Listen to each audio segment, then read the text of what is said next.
Okay, we have a fervent question here. MashaAllah, such a burning question from our followers, and it needs parental guidance. Okay, the parental guidance is recommended for this question. So another day, another issue, another question. So according to the questioner, Salam Ustad, may katanungan lamang po ako tungkol sa usapin ng bulitas. Ito yung pampasikip o pampaganda ng ilong o ari ng babae. So tulad na sinabi po natin, parental guidance is recommended para sa katanungan na ito. Because it is, I think for me, it is considered intense inquiry or fervent question. So may nagsasabi po kasi na kapag inilagay sa ilong at sa ari ng babae ay nagkakaiba raw ang epekto. Ayon sa iba, ang ilong daw ay para sa pagpapaganda at para makita ng mga tao na gumaganda tayo. Samantala ang sa ari ng babae ay para lamang sa asawa. Ngunit may kaibigan po ako na gumamit nito dahil gusto niyang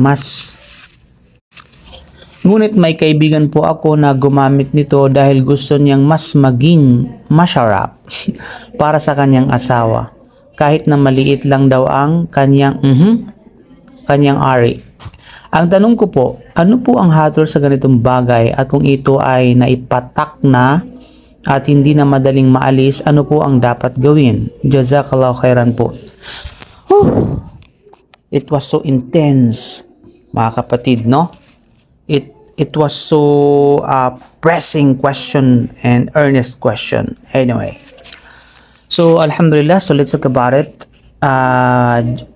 in gentle way. So alhamdulillah, wassalatu wassalamu ala rasulillah wa ala alihi wa sahbihi ajma'in, amma ba'd. Assalamualaikum wa rahmatullahi wa barakatuh. Barakallahu fiik. Okay, at naway gantimpalaan ka ng Allah subhanahu wa ta'ala sa iyong pagnanais na malaman ang hatol ng Sharia bago humusga sa isang usapin. So ano ang hatol sa paglalagay ng bulitas o pampasikip, pampaganda sa katawan? So una, kailangan linawin ang uri ng ginawa.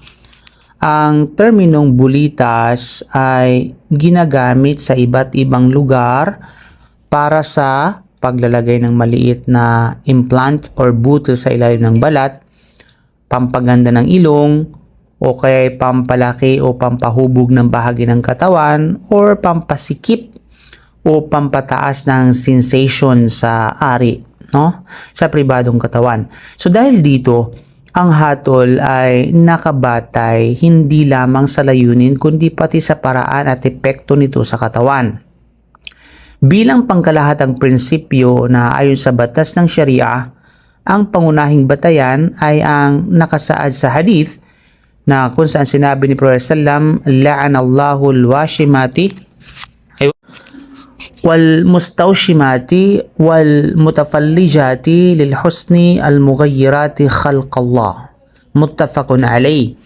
Isinumpa ng Allah subhanahu wa ta'ala ang mga nagtatato o kaya nagpapatato at yaong mga nagpapabago ng kanilang anyo para sa kagandahan na okay, pasensya, may client po kasi. Okay, ulitin natin yung hadith, no? Isinumpa ng Allah subhanahu wa ta'ala yung mga gumagawa ng tato o kaya nagpapagawa ng tato at yung mga nagpapabago ng kanilang anyo para sa kagandahan na binabago ang pagkakalikha ng Allah subhanahu wa ta'ala sa kanila. Kung ang layunin ay purong pagpapaganda lamang, kung ang paglalagay ng bulitas ay walang medikal na pangailangan, naglalayong baguhin lamang ang likas na anyo or isang permanenteng pagbabago sa katawan, therefore, ang mga ulama dito o maraming mga ulama ang nagsasabing ito ay hindi pinapayagan. It is not allowed dahil ito ay pumapasok sa pagbabago ng nilikha ng Allah subhanahu wa ta'ala para lamang sa kagandahan. Now, paano naman kung para sa asawa lamang? Dito nagkakaroon ng mas detalyadong pagtalakay. Kung ang babae ay may depekto, may problema sa pagkikipagtalik, or may kondisyong nangangailangan ng paggamot, at ang procedure ay itinuturing na medical treatment or ilaj sa Arabic term at hindi simpleng pagpapaganda, maaari itong pumasok sa kategorya ng paggagamot na pinahihintulutan. At ito ay nababatay sa sinabi ng Allah sinabi ng Prophet sa hadith na mula sa matagpuan sa Sunan Abi Daud na sinabi niya, tadawaw ibadallah, magpagamot kayo o mga alipin ng Allah. Okay? Ngunit kung walang depekto at para lamang sa dagdag na sensation, kung normal naman ang kalagayan, walang medical na pangangailangan or naglalagay ng permanenteng implant upang dagdagan lamang ang sensation, no? Now, maraming mga contemporary scholars ang nagiging mahigpit dito. Bakit? Dahil may pagbabago sa katawan, may panganib sa kalusugan, at hindi ito kinakailangan. Okay? So kung naipatak na o nailagay na, wala tayong magawa, nandun na at hindi na madaling maalis, ang hatol dito ay nakabatay sa pinsanang dulot ng pagtanggal.